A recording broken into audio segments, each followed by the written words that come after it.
नमस्कार, मी प्राजक्ता रेसिपी मराठीमध्ये तुम्हा सर्वांचं खूप खूप खूप मनापासून स्वागत।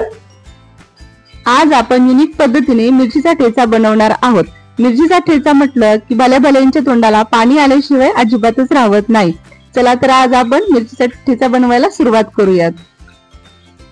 मिरचीचा ठेचा बनवण्यासाठी लागणारे साहित्य, 1 वाटी मिरची घेतलेली आहे मी इथे। 1 वाटी खोबरं घ्यायचं आहे, किसून घेतलेलं आहे खोबरं हे। त्याच्यानंतर 7 ते 8 लसणाच्या पाकळ्या घ्यायच्या आहेत आपल्याला। 1 वाटी कोथिंबीर लागणार आहे, स्वच्छ धुवून घ्यायची आहे कोथिंबीर। त्याच्यानंतर 2 चमचे साखर घेतलेली आहे। त्याच्यानंतर अर्ध लिंबू लागणार आहे आपल्याला आणि चवीनुसार मीठ लागणार आहे। इथे मी 1 वाटी मिरची घेतलेली आहे। आपण आता मध्ये तोडून घेऊयात, 2 भाग करून घेऊयात मिरचीचे, जेणेकरून मिरची तव्यामध्ये भाजताना अंगावरती उडणार नाही। इथे मी एक पॅन घेतलेला आहे किंवा तवाही घेऊ शकता तुम्ही। ते तव्यात आपण मिरची टाकून घेऊयात। आता तव्यामध्ये टाकल्यानंतर मिरची आपल्याला चांगली परतून घ्यायची आहे।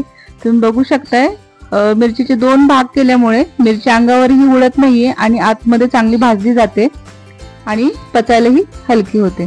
तुम्ही बघू शकताय 1-2 मिनिट तरी आपल्याला मिरची भाजून द्यायची आहे। व्यवस्थित भाजली गेली आहे मिरची आपली। त्याच्यानंतर आपण तेल टाकणार आहोत। इथे मी एका वाटीमध्ये तेल घेतलेलं आहे। 1 किंवा 2 चमचे तेल टाकून घ्यायचं आहे। मी 1 चमचाच टाकलेला आहे। तर तुम्ही बघू शकताय मिरची आपली तेल टाकल्यानंतर चांगली अशी मस्त तडतडायला चालू होते।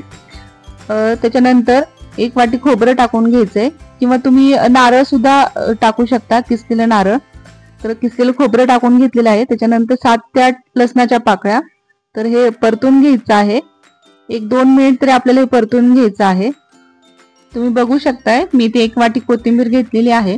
आपण आता त्याच्यामध्ये टाकूयात। कोथिंबीर टाकल्याने काय होतं, छान चव येते आपल्या मिरचीच्या ठेच्याला। आता हे आपल्याला परतून घ्यायचं आहे। 1 ते 1.5 मिनिट परतून घ्यायचं आहे।